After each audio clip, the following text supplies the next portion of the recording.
Alex is being super nosy this week with 2 questions.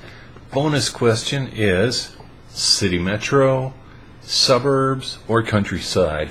Well, let me tell you, I've done it all, and city metro, too much noise, too many people up in my business. It's just, no.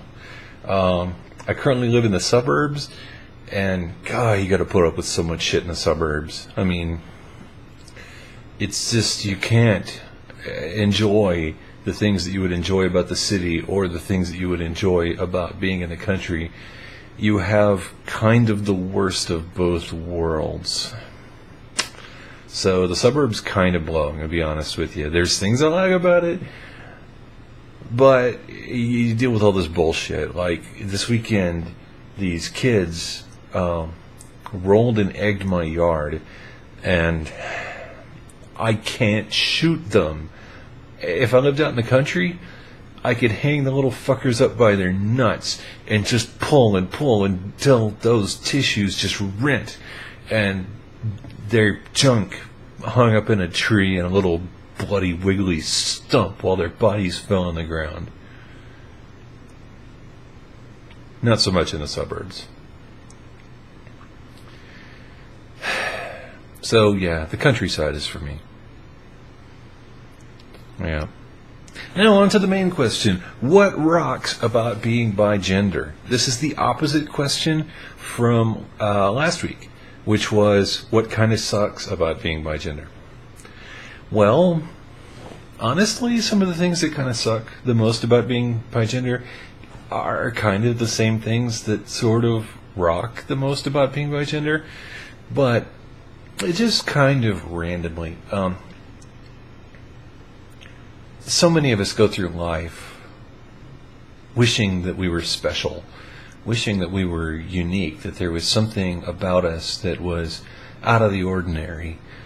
And, well, we are. I mean, everybody kinda is, but we really are. And we also have room to define ourselves and to explore and wear our own masks and write our own labels in ways that other people aren't free to do quite as much, because society hasn't kind of wrung out bigender. We have it kind of as our own thing. So there's kind of this existential positivity to the whole thing. And it doesn't have some of the extreme drawbacks of being trans. It doesn't have some of the extreme limitations of being cisgender. It does kind of add this kind of craziness to it where, you know, are you straight? Are you gay? Are you bi? Are you asexual? What is your deal? And unless you're asexual or bisexual, and even if you're bi a little bit, there can be some kind of trippiness to the whole equation, because intimacy is fascinating when you are bigender, I think. And now, I mean, you know, sometimes when everything's just kind of lining up, you know, when you just got your dude on, or when you just got your girl on, and you know, everything is just lined up. Your mind is where your body is, you know. Then you can kind of get an experience that's probably fairly similar to what other people get. But when you are kind of femme in a dude body, or kind of, you know, butch dude in a girl body, then I think we have ways of getting our kicks that other people just can't. They're not wired for it.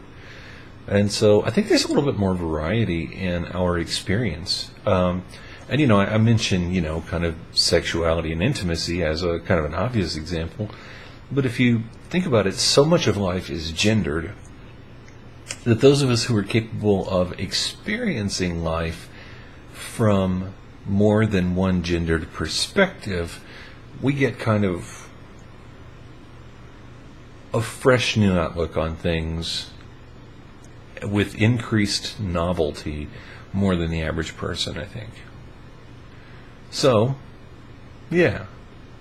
I think those are some of the more kind of awesome things about being bigender. What about you? What's awesome about being you?